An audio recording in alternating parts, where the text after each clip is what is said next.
Module 3, Evolution of the Core Economies. This chapter covers the geographical dynamics of the world economy. Chapter 3 is going to explain the three things listed in the PowerPoint above. 1. Sketch the historical development of the world economy. 2. Pinpoint the geographical effects of state regulatory and macro actions. 3. Identify the main causes and consequences of the current geographical reorganization of the world economy. This chapter will also give an overview of geopolitical economy, which is the impact of states on the world economy and the geography of economical actions. History of the world economy, the 6 basic features of the world economy. 1. The world economy consists of a single market. Within that market, there is not a set price for goods, but rather prices that are determined by competition. In the 18th century, labor began to be considered a commodity, and this caused a boom in the industrialization of Europe. It intensified world trade and produced increasingly complex markets for raw materials and manufactured goods. Since labor was a commodity now, and a lot of people began to migrate to Europe, this became extremely important for Europe's economic growth in the 18th century. 2. The state system. The world economy is and has always been a territorial division between political states. Single states try to protect themselves from the competitive system while also leveraging it into an advantaged state in the world economy. This makes the market more and more competitive. States trying to protect themselves by using infant industries, tariffs, trade quotas, and financial incentives, which all encourage domestic production and development. Although conventional protectionism measures are often taken, obtaining a competitive advantage over other states does not always require it. States can gain a competitive advantage by having a pro-growth characteristics. This means having a high degree of openness, few barriers to trade. Also, social safeties such as free healthcare, free education, and strong protection of property and individual freedoms. These policies help minimize corruption and have been shown to have benefits in helping the world economy grow and evolve. As we learned in Chapter 2, the 3 geographical tiers in the modern world economy are core, periphery, and semi-periphery. Prior to the modern world economy, the early world economy consisted of Europe and parts of South and Central America under Spanish and Portuguese rule. Over time, the rest of the world was incorporated into the modern world economy through trade, colonization, and imperialism. Once the rest of the world was incorporated, we saw the 3 tiers emerge in all countries. However, uneven development within countries allowed countries to move between tiers. For example, the rise of the United States and Japan, and the decline of Spain and Portugal. Another feature of the world economy is temporal patterns and hegemony. The modern world economy has experienced patterns of growth and stagnation. This is because countries can exploit or suffer from their productivity, commercial success, ability to restrict competition from rivals, and capacity to respond to crises. Some examples include Britain rising to dominance from imperialism and the US from the creation of international economic institutions such as the IMF, WTO, and NATO. Hegemony is essentially a country's dominance over others. Not only does this mean for a country to have a strong military, but also for it to have economic and cultural power so that a country can influence the rules of international conduct to its preference. Next, we have the feature of incorporation, subordination, and resistance. When incorporated into the world economy, not every nation simply accepts and succumbs to the new terms of their economy. In many cases, they resist and have to learn to adapt. Incorporated into the world economy, economists established patterns between countries that are external to the world economy and countries that are classified as dependent peripheries. The countries external to the world economy have no market articulation and no impacts on core and periphery countries. Contact peripheries tend to have weak market articulation, a strong impact of core on periphery, and a low impact of periphery on core. Dependent peripheries tend to have the strongest market articulation and the strongest impacts on core and periphery. Lastly, moderate peripheries tend to have measures between those of contact and dependent peripheries. the final feature of the world economy is alternate adaptations. Every part of the world has had different relationships of evolution within the world economy. For example, during the early 1800s, the United States was considered to have underdeveloped land and labor capital. However, by the turn of the century, it was on par with Britain and other well-developed European states. On the contrary, states in Latin America and Africa have remained consistently underdeveloped even till today.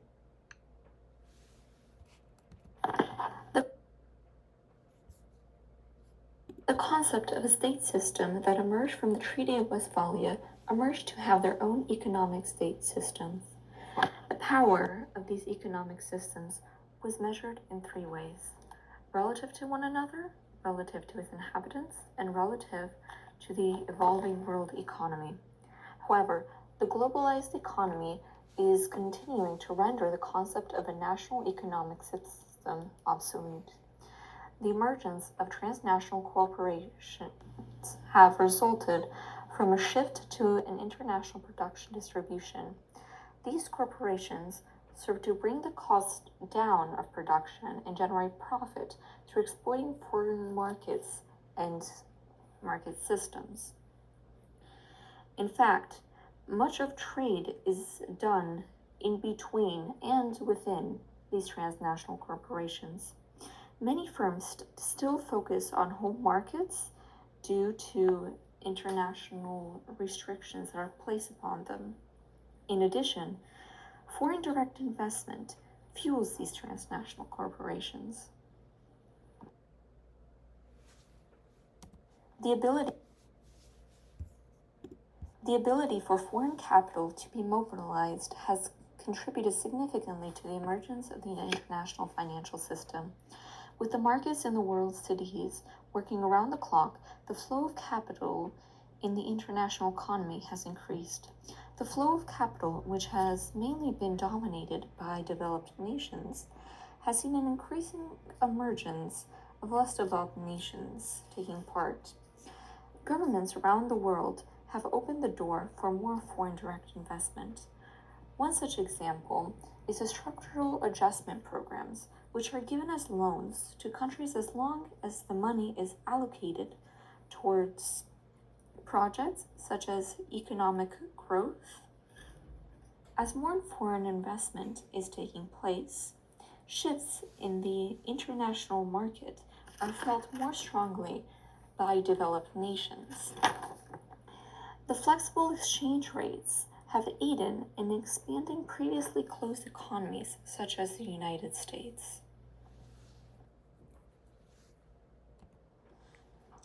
Now we are talking about the independence and interdependence of each country among the world economy.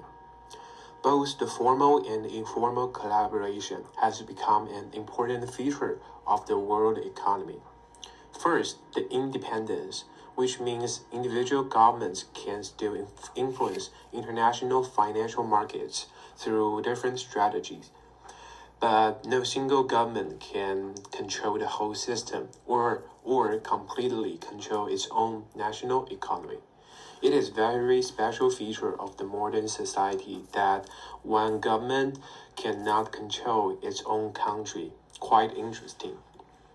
Therefore, the interdependence works at this time. Collaboration between different governments, different countries, such as the G8 meetings, can produce predictable effects on currencies, investments, or trade flows.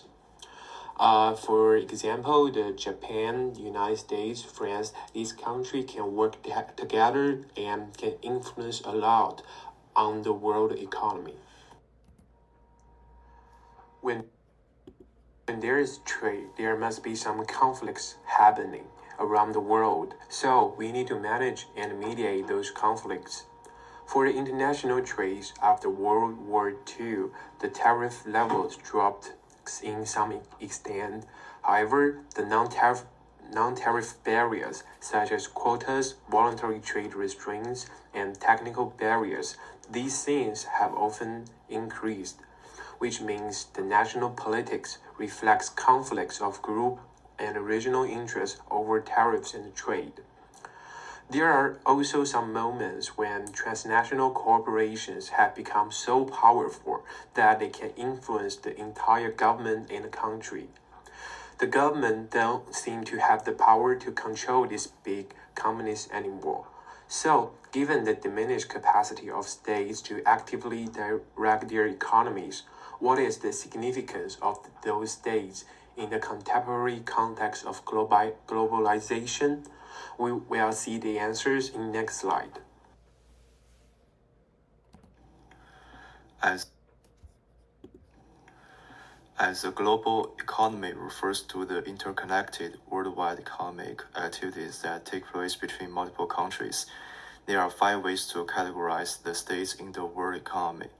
The first way is the NIE, which is an economic perspective that attempts to extend economics by focusing on institutions that underlie economic activity and with analysis beyond earlier institutional economies.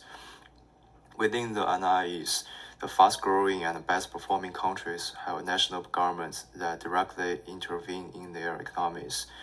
Governments can provide the legal and social framework, maintain competition, and provide public goods and services to stabilize the economy. From the example of South Korea in this part, we can find that successive government has played an important role in the economy. A good government performance could have a positive intervention on the economy. However, in some circumstances, it can also be negative. For example, during the Cleveland Railroad dilemma, more than 30 people died in the violence between those on strike and the military.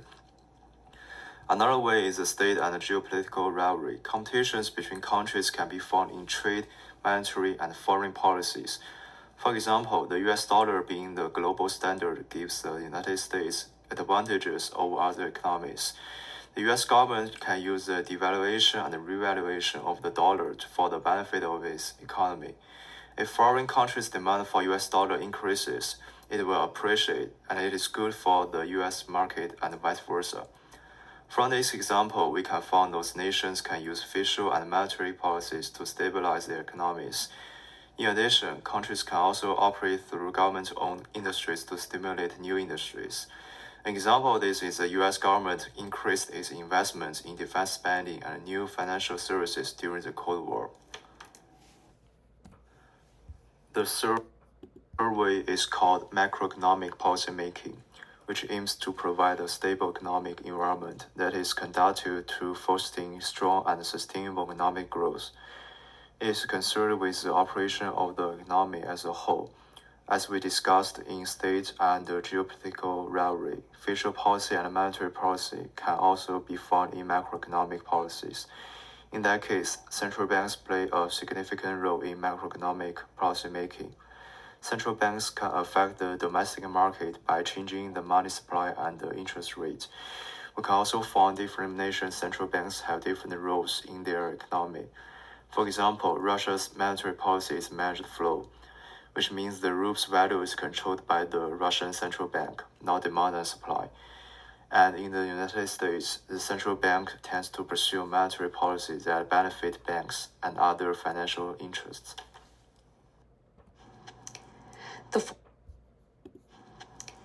The fourth reason for the importance of states in the world economy is through its governments and peoples. In some developed English-speaking countries, there has been a shift towards neoliberalism. The notion of a smaller government was popularized by Ronald Reagan and Margaret Thatcher in the 1980s.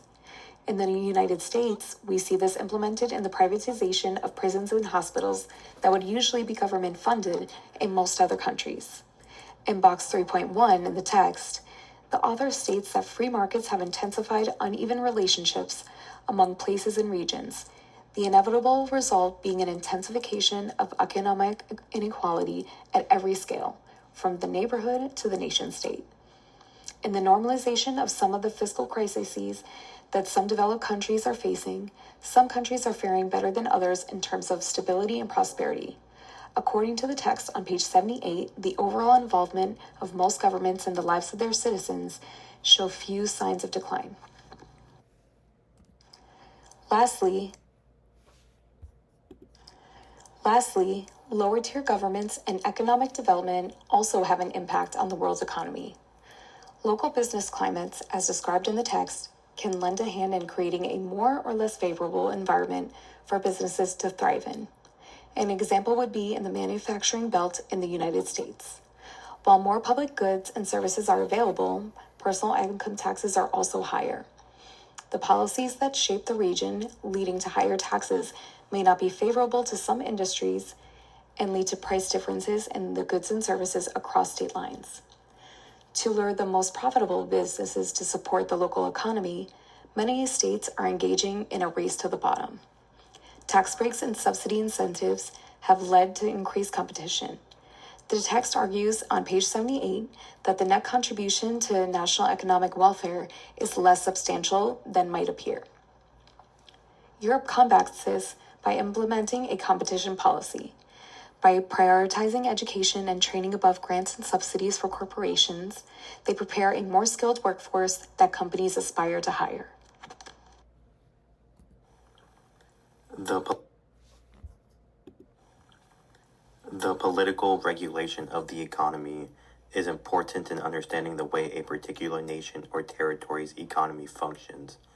Countries today are part of an international global market where they are a part of domestic and international transactions. Transactions occur both internally and externally, and difficult to achieve national consensus on policies because of ethnic and cultural movements that cause differences. An example is the welfare state that has been attacked in Europe and the United States. Economic power is now complex, with NIEs wanting a more quick and dynamic world order. States and economics aren't completely related anymore, as states usually contain uneven economic development. The economy now operates under flexible production with core firms and then smaller networks. This creates clusters where specific areas or products flourish and have a competitive advantage. For example, California's Silicon Valley for technology. Sites are linked through social connections and networks. The economy used to consist of large firms that were vertically integrated, but now they are global in production. World trade and investment has opened up. Now there is a hybrid model for industrial organization that we use. Sector-specific codes are now in use. There is no longer national comparative advantage, but now global and regional advantage. Investment is also integrated.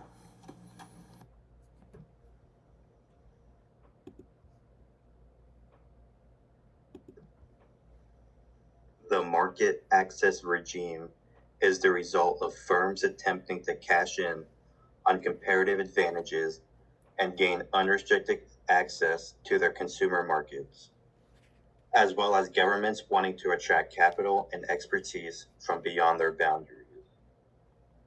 The market access regime can be identified through 6 pillars. The first pillar is a hybrid model of industrial organization, in which foreign firms are permitted to contest most segments of national markets, except where local firms have clearly demarcated sectors. This is an effort of encouraging inter-firm collaboration and alliances. The second pillar is an internationalization of domestic policies, increasing cooperation and acceptance of global rules by national bureaucracies. The third pillar is globalization of services, which emphasizes services' growing level of trade, as well as the increased importance of services in the world economy. High-tech products contain high levels of service inputs, and producers have the option to turn to foreign suppliers if local ones are unavailable or do not meet their needs. The fourth pillar deals with sector-specific codes. Rules regarding trade and investment are typically ad hoc. The fifth pillar is investment as integrated co-equal with trade. Governments of developed countries have attempted to regulate the flows of foreign investment due to concerns about portions of finished products that must be locally made, as well as the competitive fairness of firm alliances. The sixth and final pillar is regional and global advantage. By supplying larger markets, businesses have the ability to diversify assets, increase market access, and enjoy economies of scale, which means that as production increases, the average cost of the product decreases.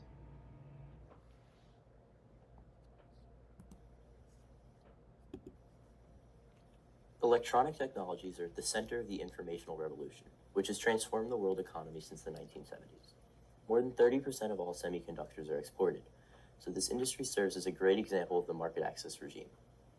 The market access regime is a combination of globalization's main drivers, including firms capitalizing on comparative advantages with production in other countries, gaining access to a larger consumer market, and governments attempting to attract capital and knowledge from foreign countries and investors.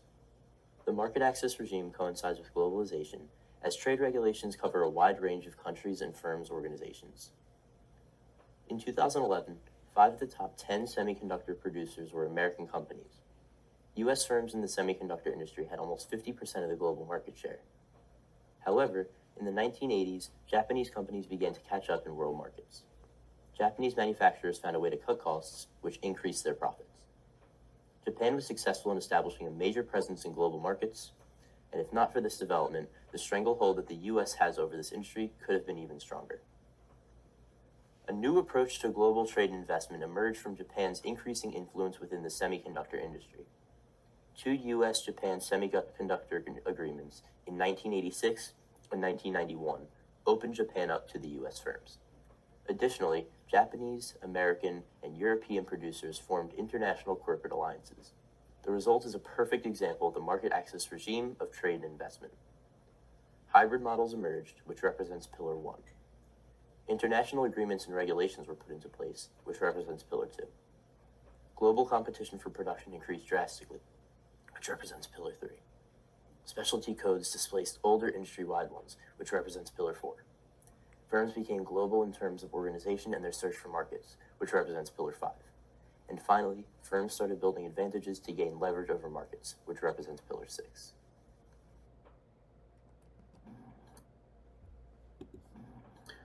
Production networks and regional motors. There are 4 types of network between companies, and they can be distinguished as craft-based industries, small business industrial districts, cluster production system based on large companies, strategic alliance between companies.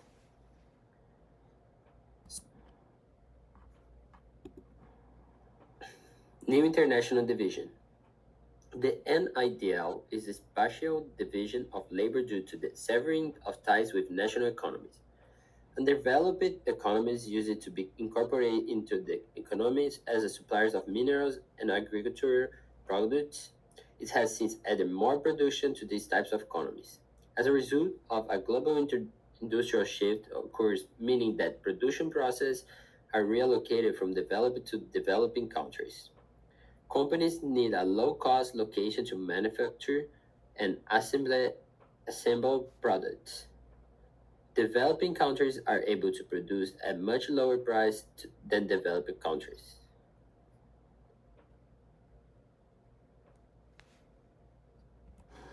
There are multiple scenarios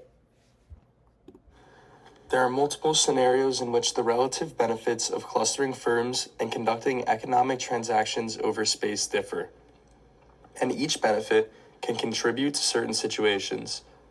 The first scenario I will cover is the resource-based and dependent situation. In this scenario, producers seek low-cost locations relative to basic inputs and markets, and the incentive to cluster is minimal. The next is agglomeration.